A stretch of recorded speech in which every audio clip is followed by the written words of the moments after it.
In the book of Esther, chapter 3, Satan used government authority to try and force God's people to break God's law. Mordecai chose to die on the gallows rather than break commandment number 2. In Daniel chapter 3, Satan again used government authority to try and force God's people to break God's law. Shadrach, Meshach, and Abednego chose death in a fiery furnace than to break commandment number 2. Again, in Daniel chapter 6, he used government authority to try and force God's people to break God's law. Daniel chose death in a den of lions rather than break commandment number 1. In all 3 cases, God protected his faithful and delivered them from certain death.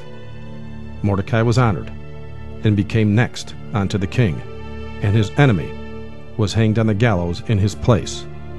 While in the fiery furnace heated 7 times hotter to kill them, Shadrach, Meshach, and Abednego were joined by the Son of God, and the fire caused them no harm. However, the men that threw them into the fire were killed by the flames. The hungry lions in the den were prevented from harming Daniel as well. On the other hand, the men that tried to force Daniel to sin were thrown into the den with their families to be consumed by the lions. In New Testament times, Roman law demanded worship of Roman rulers. Acts chapter 12, verses 21 to 22 says, "And upon a set day, Herod, arrayed in royal apparel, sat upon his throne, and made an oration unto them. And the people gave a shout, saying, It is the voice of a God, and not of a man." History records countless scores of Christians died in the Colosseums, refusing to break commandment number 1.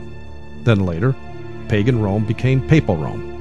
It has been recorded by history that superior papal authority and dominion is derived from the law of the Caesars. Vatican law demanded the worship of the popes as well as the Eucharist. To believe that our Lord God the Pope has not the power to decree as he has decreed is to be deemed heretical. If anyone says that in the Holy Sacrament of the Eucharist, Christ, the only begotten Son of God, is not to be adored with the worship of latria, also outwardly manifested, and is consequently neither to be venerated with custom of the Holy Church, or is not to be set publicly before the people to be adored, and the adorers thereof are idolaters, let him be anathema. For refusing to break commandment number 1, history records over 500 million Christians were killed by the Vatican between the years 538 AD to 1798 AD. It has been recorded that the Church of Rome has shed more innocent blood than any other institution that has ever existed among mankind will be questioned by no Protestant who has a competent knowledge of history. It is impossible to form a complete conception of the multitude of her victims, and it is quite certain that no powers of imagination can adequately realize their sufferings. Out of inherited fear of the bloody past, most denominations today teach the law is no longer needed. Why does the devil persist in trying to get people to break God's law? It's because he knows Christians that keep the law will not receive the mark of the beast. In Revelation 14, starting at verse 9, it speaks of people that do get the mark. It says, "And the third angel followed them, saying with a loud voice, If any man worship the beast and his image, and receive his mark in his forehead or in his hand, the same shall drink of the wine of the wrath of God, which is poured out without mixture into the cup of his indignation. And he shall be tormented with fire and brimstone in the presence of the holy angels, and in the presence of the Lamb. And the smoke of their torment ascendeth up forever and ever, and they have no rest, day nor night, who worship the beast and his image, and whosoever receiveth the mark of his name." Who are they that don't receive the mark? The very next verse says, "Here is the patience of the saints. Here are they that keep the commandments of God and the faith of Jesus." Ecclesiastes 12:13 confirms when it says, "Let us hear the conclusion of the whole matter. Fear God and keep his commandments, for this is the whole duty of man." In Revelation 13, verses 16 and 17, we find, "He causeth all, both small and great, rich and poor, free and bond, to receive a mark in their right hand or in their foreheads, and that no man might buy or sell, save he had the mark, or the name of the beast, or the number of his name." Why is this mark so important, and what are the actual features of a mark? Government declarations must always bear a mark, or an official seal of approval on it for validity. But what are the actual features of an official mark, or an official seal made by governing bodies? Well, an official seal, or signature, must always have 3 distinct features to be considered valid. Number 1, they must have the name of the official. Number 2, the title of the official. And number 3, the territory of the official. In other words, when the President of the United States signs a bill into law, he must sign it number 1, name, George Washington. Number 2, title, President. Number 3, territory of the United States of America. Collectively, his signature would read, George Washington, President of the United States. Absolutely every document must be signed or sealed in this manner for it to become an official legal document. Without it, it's a useless piece of paper. The Lord, thy God, has a kingdom, as well as a legal document containing his law for that kingdom. The Lord's legal document is, of course, his law, the 10 Commandments. Looking directly into the midst of these 10 Commandments, you will find the seal of the living God. Within the 4th commandment we find the words, For in 6 days the Lord made heaven and earth. In that passage, we see all the necessary features of an official seal. Without these 3 features, the law would be nothing more than words etched on stone. Again, an official seal or signature must always have 3 distinct features to be considered valid. Number 1, his name, the Lord. For it says in Isaiah 42 verse 8, I am the Lord, that is my name. His title, Creator, because it said in that verse, the Lord made heaven and earth. And number 3, his territory, heaven and earth, because that is what he made. Collectively, his signature reads, the Lord, Creator of heaven and earth. The seal of the Creator God is found in the 7th commandment of that same Creator God. It is an acknowledgement of his authority as the Creator as well as the author of that law written in stone. When we keep his Sabbath commandment, we are expressing that we recognize, remember, and worship him as our Creator.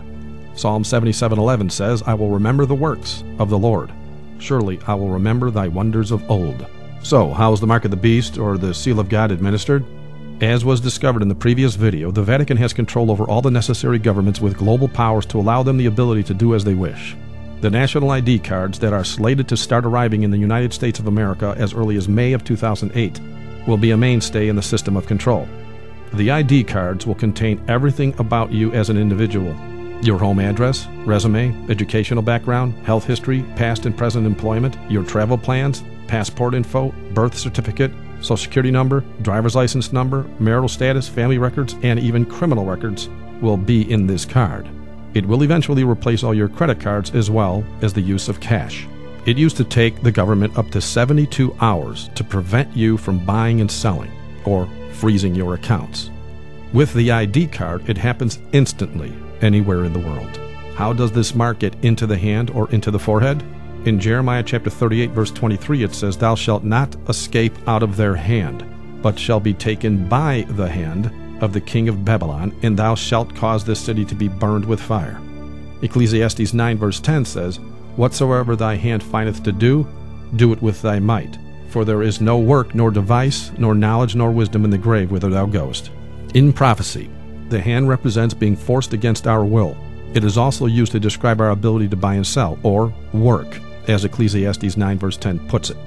In Hebrews chapter 10 verse 16 it says, This is the covenant that I will make with them after those days, saith the Lord. I will put my laws into their hearts, and in their minds will I write them. Scientists have recently mapped the human brain and found the forehead is where decisions, judgments, and free will are made. We are sealed in the forehead when we make the free will decision to accept either God's law or man's law. We are also marked in the right hand when we are forced against our will to break God's law. The mark is a choice.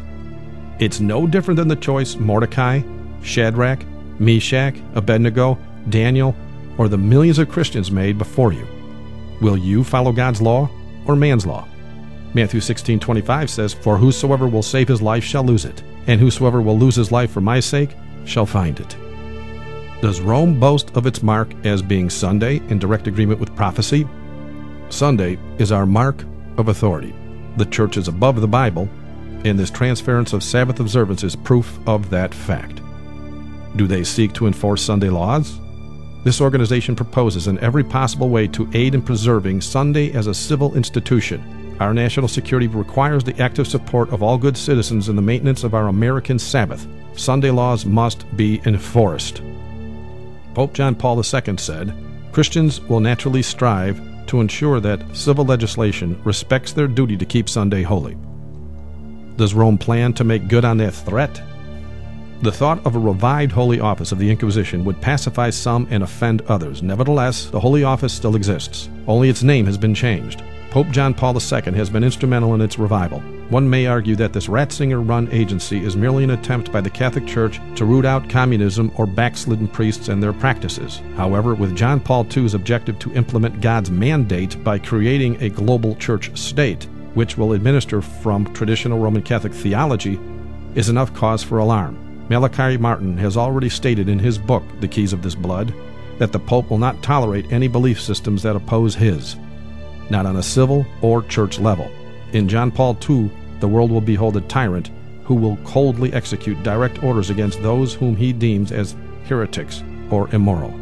Moreover, like his papal predecessors, John Paul II will carry out his godly mandate in the name of Christ, or perhaps Mary. May God help us all. Is the media bowing to Rome's plans for Sunday laws?